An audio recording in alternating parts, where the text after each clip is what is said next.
A new Danish study is attracting a lot of attention for confirming something that we've known for a while. Hormonal birth control is linked to an elevated risk of depression.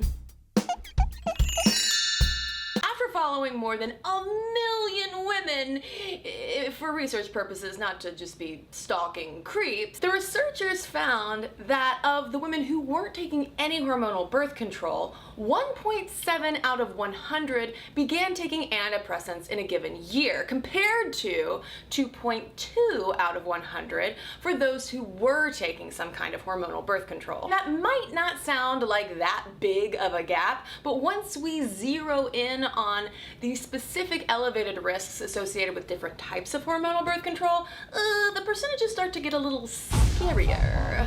Study participants taking a combined birth control of estrogen and progestin had a 23% elevated risk of depression compared to those on progestin-only birth controls, who showed a 34% increased risk. And finally, those on hormonal IUDs, like yours truly, had a 40% elevated risk, which makes me go, uh-oh. Far and away the most startling stat was the 80% increased risk of depression that they found for women 15 to 19 years old taking that combined birth control of estrogen and progestin. So does this then mean that the time is approximately panic o'clock? No. Lead study author, whose Danish name contains more consonants than I can accurately pronounce, told the Washington Post that while, yeah, this increased risk is not trivial, quote, most women who use them will not get depressed.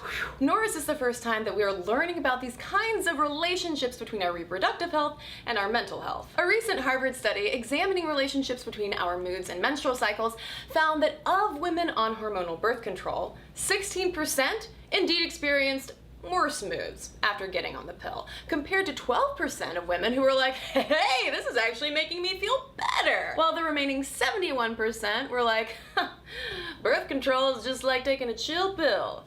No change here, because I'm cool as a cucumber.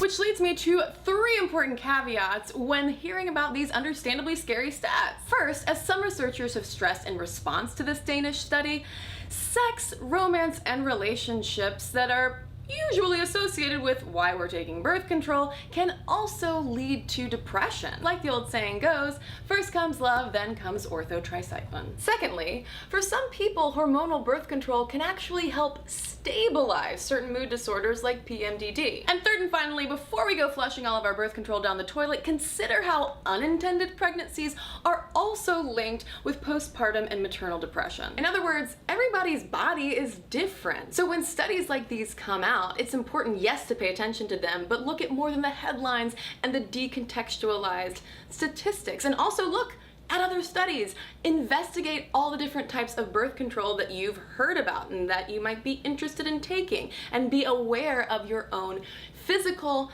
and mental health and how their potential side effects might interact with our own unique chemistries. And if you choose to use one, be choosy, even if a doctor is just trying to push a convenient brand your way. Because folks, one of the healthiest things that you can do for yourself is to be your own knowledgeable health advocate. Let's keep this conversation going. I'm sure that a lot of you watching have some kind of story or opinion to share about all of this, so let me know in the comments below.